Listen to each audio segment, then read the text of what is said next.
We've been talked about Ukraine repeatedly. We understand there is no evading this question. But, you know, we always talk either about Ukraine, about something related to Ukraine.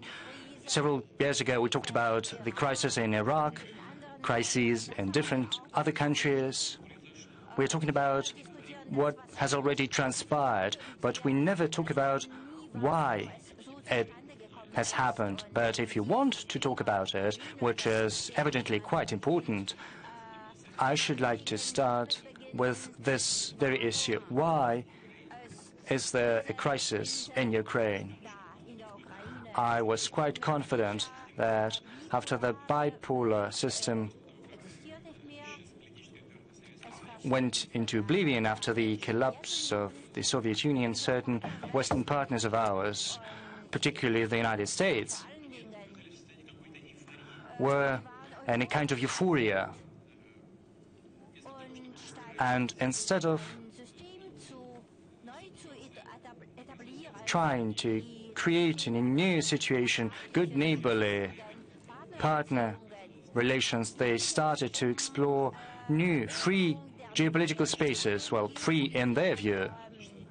And that's why we were witnessing the expansion of NATO eastward and other phenomena. I was always wondering why that was happening, and finally arrived at a conclusion. I thought that some of our partners were under the illusion that after the Second World War there used to be one world order, and now that the USSR was gone, they thought there was vacuum which had to be filled.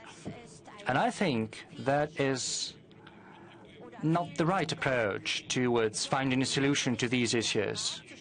And that's why Iraq happened. We know, and our partners agree, that there were errors committed in Iraq. But still, it happened once again in Libya and now in Ukraine. We are not the original cause of those crisis phenomena which are happening in Ukraine. They should not have supported the illegal coup d'etat, anti-constitutional coup d'etat, as well as a forceful seizure of power, which finally resulted in a serious confrontation in Ukraine and a civil war, as it were. What has to be done now? Today, no doubt, the agreements reached in Minsk, the capital of Belarus, should be observed. Let me emphasize, if we were not content with something, we wouldn't have put our signature there.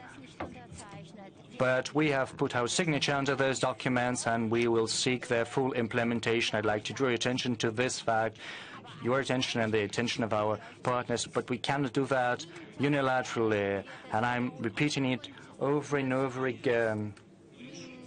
They're telling us Russia has to influence somehow the situation in the southeast part of Ukraine, but that is not enough. Influence has to be exercised also on the central authorities in Kyiv, and we cannot do that. This is the avenue which has to be pursued by our Western partners, the Europeans, the United States. Let's work together.